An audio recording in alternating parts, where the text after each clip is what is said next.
Hey Stitch family, it's Andrew here with another Stitch member spotlight. This time I'm talking to Marcia from Dallas. Marcia's been a member of Stitch for about a year and a half, a bit over a year and a half. And she came along to one of my community updates and new member welcome events a few weeks ago. At that event, I just happened to mention to everyone that the role that our member interviews play it's an inspirational role for new members or people who are thinking about joining Stitch. Maybe they've joined and they're still trying to figure the community out. And hearing from other people who've kind of gone through that process or gone through that journey, what their story's like, their fears and apprehensions, makes them realize they're not alone. Because we all have this experience in common that when you're trying something new, it can be challenging, particularly if you've been struggling through COVID or been a bit isolated and so on. And hearing those stories is really, really powerful. So I just called for volunteers and said, would anyone be interested to be interviewed? And Marcia reached out to me and said she would be willing to. She told me she got a little bit more nervous after volunteering as she thought it through, but it was fantastic she did. I've just interviewed her now and she has a great story to tell. It's very specific, like she's got some things about her life which are really interesting, but I think it's universally applicable as well, because there's things that we all have in common when it comes to our social circles maybe shrinking over time and finding ourselves in a slightly different space than we ever expected.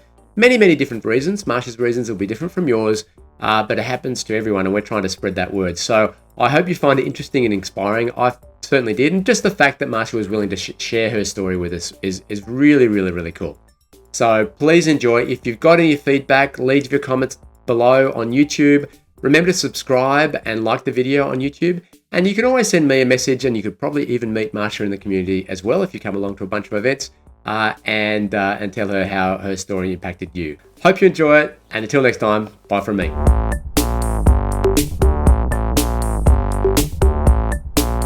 Hi, Marcia. How are you? Hey there. Doing good. And so this, as you know, I mean, we're about to do this interview about your story and your experience as a Stitch. Just as a background for anyone who's watching, you came to one of my new member events and community updates, I guess last month, only a few weeks ago. And I mentioned to people that our member interviews have proven to be really helpful to other members, really inspiring, because people see that there's other people out there with stories that they can relate to. And I just called for volunteers for people who might be willing to be interviewed. And you reached out to me, which was great. Were you a bit nervous about doing so? Well, I think I got more nervous as time went on. It was like when I first contacted you, it'd be like, oh yeah, it's a great idea. And now that we're here, it's like, oh my God. All right, we'll go easy. No, it's really cool. And I think, on behalf of everyone who does watch it, I think it's a big thank you for agreeing to do so. I think your story is really interesting and I think will relate to a lot of people. You've already shared it with me, but for everyone else, maybe if we could start with just, what's your background and kind of how did you come to Stitch? You're in Dallas, right? Yes, I'm in Dallas. I've lived here all my adult life. I just always had a really rich, vibrant social life. And that began to change in the late 1990s when I developed some health issues. And sort of little by little over the years, things got chipped away. For a while, I was still working, but was limited in my ability to get out and do things with people, meet new people. Then eventually I had to cut my work hours, and eventually I actually had to retire early. And Dallas is a very transient city. A lot of people move in and out. A lot of my friends have moved. Two of my three best friends have actually passed away. And this sort of culminated around 2015 and me pretty well having to live as a shut-in. I just, was no longer able to get out due to chronic pain. And by the time the pandemic hit, and by the time I joined Stitch about 16 months ago, I was in a pretty bad place mentally, very isolated and just tremendous pain. And Stitch has been a real game changer for me. I actually didn't join right away, which is unusual for me because I don't have any problem meeting new people. I love it.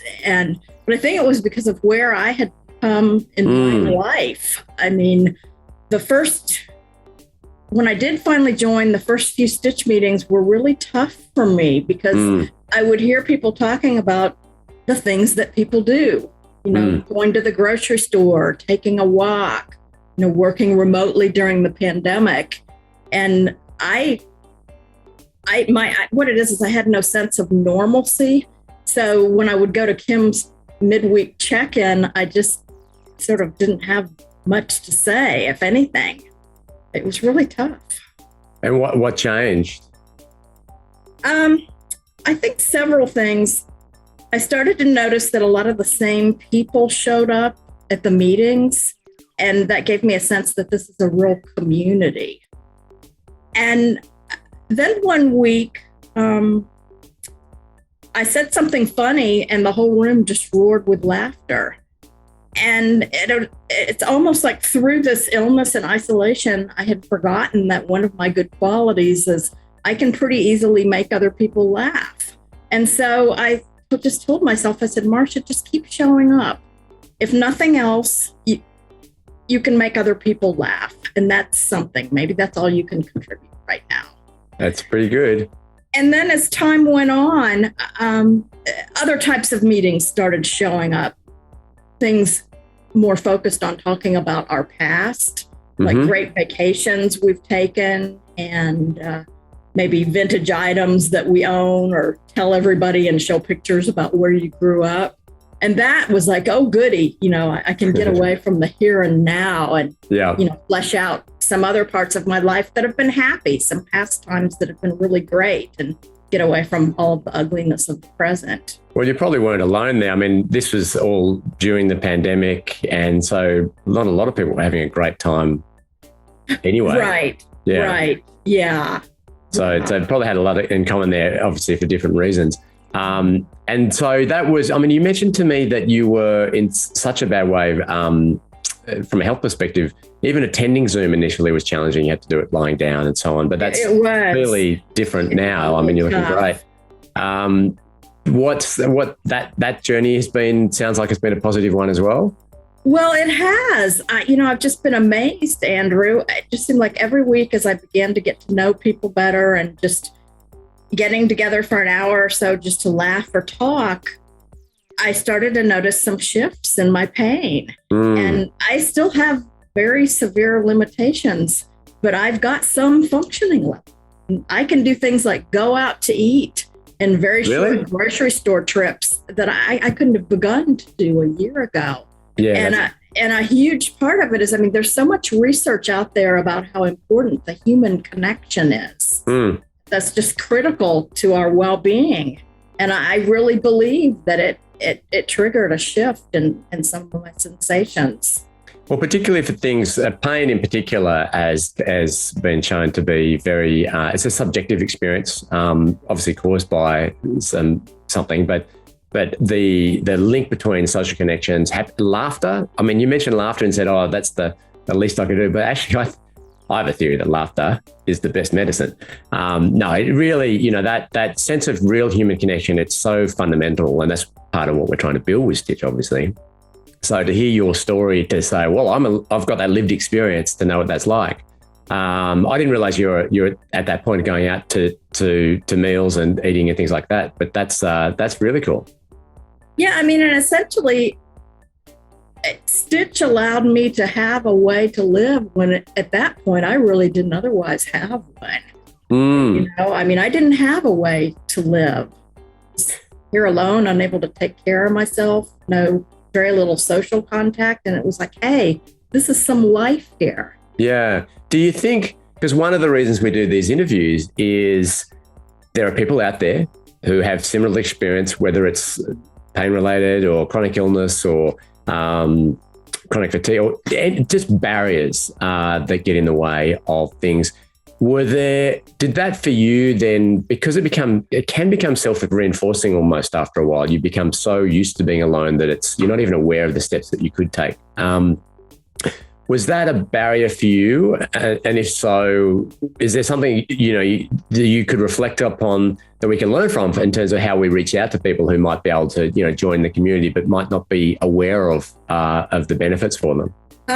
I think the barrier was what I mentioned earlier, that I had gone so many years with no ability to engage in life in the way people generally do, that it was hard for me to be around new people and to meet new people, because I felt like, I don't have anything to say. I don't, because I was physically so limited. Whereas normally that wouldn't be the case for me. I'd normally be the first one to sign up for a group of strangers. That doesn't bother me to meet new people.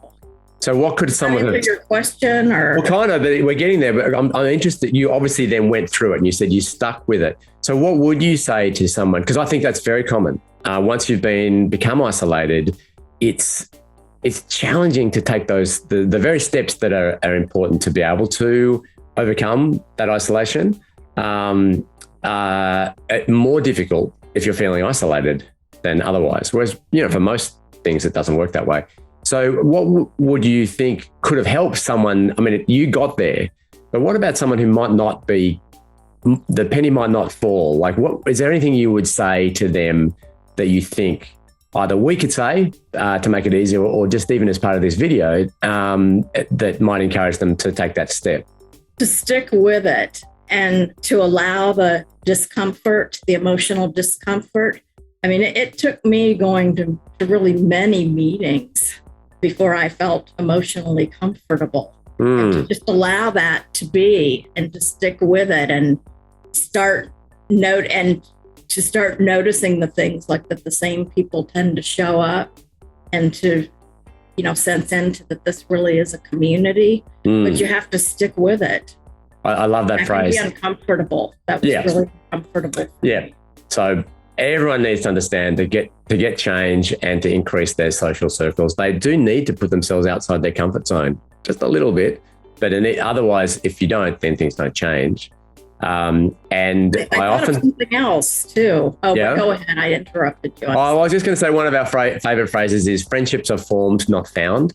You don't just rock up and here's a friend. Oh, best friend for life. Bang. Occasionally it happens, but more often it's the repeated act of doing things together. You form friendships, and that happens over time, which is why we try to orient people towards, joining on an annual part of the community for a year. Give yourself time to build those friendships rather than just stumble upon them. But you do need to stick with it. Yes, sticking with it, and also realizing that if you are going into it like I was, wanting to make some one-on-one friends, realize that can take time. Yeah. For me, I found that it has taken much longer than it would if I were meeting these people in person. And that's partly just because of the nature of the technology. On a Zoom meeting, you don't get a chance to turn to the person next to you and have a one-on-one conversation. Yeah. So what I did, I would notice if someone that I wanted to get to know said something in a meeting that I really connected with, I would message them on the Stitch app and say, hey, I really resonated with that, blah, blah, blah. And, not everyone responded, but the upshot of it is I've made a few really good friends. That's brilliant. That's great advice. I think that's brilliant advice. And then I guess the last thing just to reflect on is you mentioned that process. In your case, it was accelerated because of the health conditions, but you lost friends. A lot of things happen to us that aren't necessarily our fault, but there are these forces at work that or pressures on our social circles that make them shrink over time. And so your story, while we've spoken a fair bit about the health aspect, it's actually remarkably applicable to people right across the community, because in fact, almost everyone faces some of these things at some point. So I think that's just wonderful, a great story to share. And I hopefully, if anyone's watching this video, please like, comment, share a message. If you join Stitch, then Marcia a comment or a message.